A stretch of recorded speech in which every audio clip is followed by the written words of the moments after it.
Chers frères et sœurs de l'Église d'Edmundston, c'est la deuxième année pour plusieurs de nos communautés d'être privées des célébrations du Triduum pascal. Je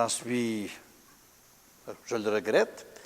Par ailleurs, je me réjouis que les gens de la Restigouche et plusieurs des communautés de l'unité pastorale de Divine Mercy sont en zone jaune et pourront cette année célébrer le mystère.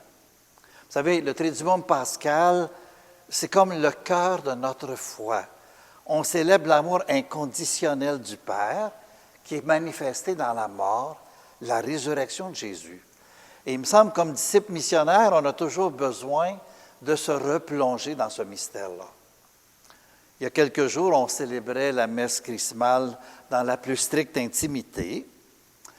On y a prié pour toute l'Église diocésaine, pour toutes les personnes engagées au service de l'Évangile, pour tous nos prêtres qui consacrent leur vie à la proclamation et à la célébration de notre foi. Et à l'intérieur de cette célébration, j'ai invité les gens à prier également pour leur évêque. Il me semble que quand on célèbre Pâques, on célèbre la résurrection du Christ. Et ça veut dire pour nous, on célèbre le fait que la vie est plus forte que la mort. Au-delà de notre mort, nous attend une plénitude de vie. Et on a peut-être apprivoisé un peu les nouveaux moyens de communication. En tout cas, durant ce deuxième carême, des groupes de partage de la parole l'ont fait sur Zoom. Dans le Haut-Madawaska, il y a eu l'initiative de dire le chapelet ensemble à toutes les semaines. Donc, il y a des communications nouvelles et on a même le chapelet à la radio grâce à Frontières FM.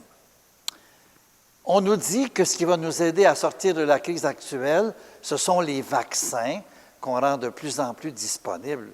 Ce que je peux dire à ce niveau-là, c'est de vous inviter tous et toutes à accueillir le vaccin pour protéger vos vies et celles des autres. Et tous les vaccins qui nous sont disponibles, on comprend qu'ils sont efficaces. Donc, je veux conclure en vous souhaitant un joyeux temps pascal. Vous savez, l'Église, on ne se contente pas de 24 heures pour fêter. On a tout le temps pascal de 50 jours pour fêter l'événement de la résurrection.